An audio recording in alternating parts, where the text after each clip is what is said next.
Rob stabbing his father when he was 8 was not the only time he had used cutlery on someone.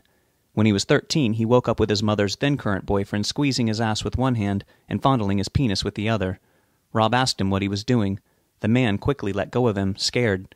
He loomed over Rob with his hands up, saying that he was just looking for his cat. He had moved in with a kitten that Rob had grown quite attached to. The drunkard then started saying that the cat had been running wildly around the room, and when he tried to get it, it hid under the covers with Rob. He was just reaching under the covers trying to get it. Rob was confused, and he knew the cat always slept on the windowsill. He rolled over and pulled the curtain back. The cat had been sound asleep and woke up with a start. He told the boyfriend that the cat had been asleep the whole time. The boyfriend became enraged and accused Rob of calling him a liar. He went on to say that Rob had never liked him no matter how nice he had tried to be. He had tried to be a father to Rob. In Rob's opinion of fathers, he had succeeded. He swore that Rob would not break him and his mother up. Rob knew why he was scared. If he told, his mother would kick the guy out on his ass, hopefully. Then the man, whose alcoholic tendencies had gotten so bad after he had moved in that he had been fired from his job and had depleted his funds and was living off of Rob's mother, would be living on the street. Rob told the molesting bastard to get out of his room. The boyfriend, who was much larger than Rob, lifted him up off the bed by his shoulders, saying that he was a little liar and all he had done was shit on him since he had moved in.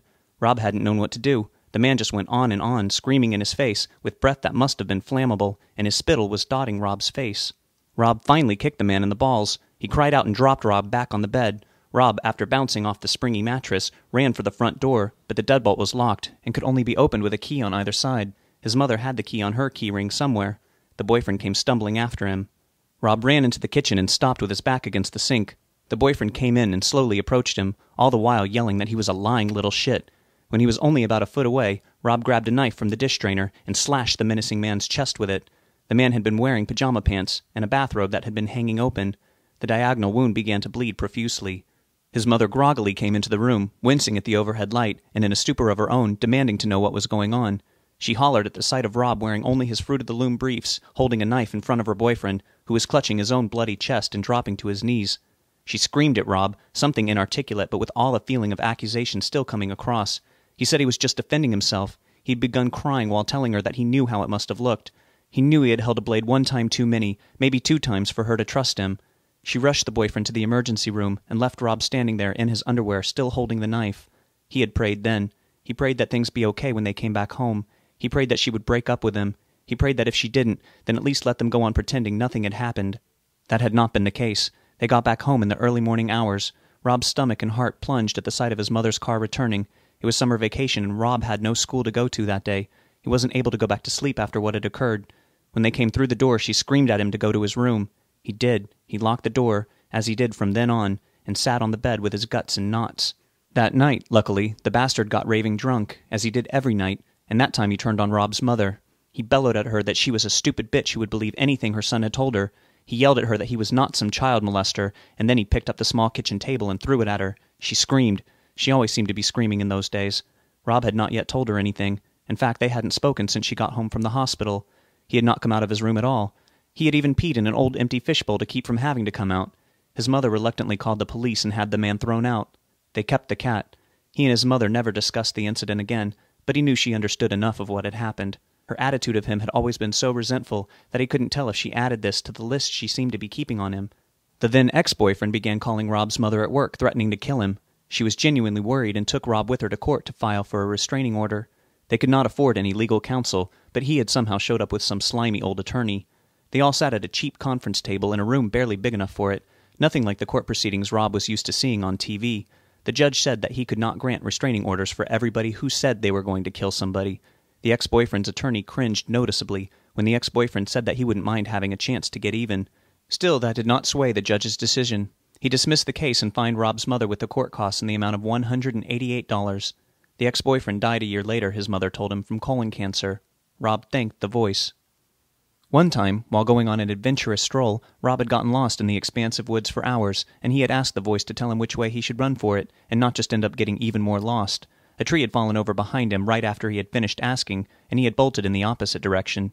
He came across 2 more directions he could follow that weren't too dense to walk through, but a large, brightly colored spider had built a web across one of the paths, so that was an easy one to rule out. He appreciated that possibly highly poisonous spider.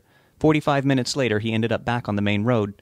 If he had run in any other direction, he would have just gone parallel to the road, or miles and miles deeper in. Rob had once gone to a Depeche Mode concert by himself and had run out of gas and been stranded on a rarely used road late at night in the middle of nowhere.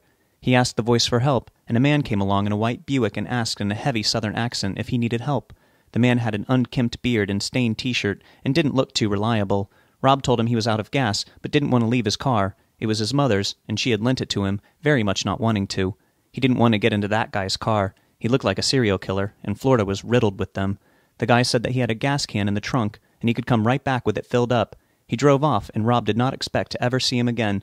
The nearest gas station had been at least 50 miles away. A half-hour later, Rob, not knowing what else to do, started walking for a phone, any phone, to dreadfully call his mother.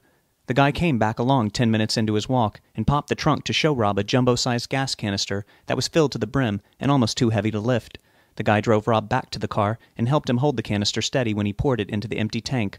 Rob thought things like that only happened for hot chicks in miniskirts. He thanked the guy immensely and offered him money for the gas and his time, but the guy refused. He told Rob to just keep saying his prayers. Rob had smiled and said that he would. Many little things like that had a way of happening just when he needed it. Rob hadn't in a long time, but he began to pray on his way back to Sue and Michelle's. "Hey, you," he said. "It's Rob here." He laughed. "Obviously it's me. Why does this feel so awkward? Anyway, if I ever needed help, I need it now. I suppose you know what I'm up against. If you do, you already know more than I do. I have no plan here. I just know I have to get back there. Please make sure that everything works out okay. Please help me stop this fucker." Rob had no qualms about using curse words in his prayers. He felt close to the voice, and in fact, he had cussed it out on a few occasions when he thought it had been working against him or ignoring him. Rob pitied those who feared their God. He loved his, and knew his would never be so petty as to condemn him for simply being human and emotional. "I've got to get there before this guy does," he continued. "Please help me to get there quickly." Just then a loud popping sound came from beneath the hood, followed by a choked gurgling sound. Steam came rushing out from behind the grill. Then the car began slowing down. Rob tapped the gas pedal. It did no good. He had to pull over. Just as he pulled into the emergency lane, the engine died.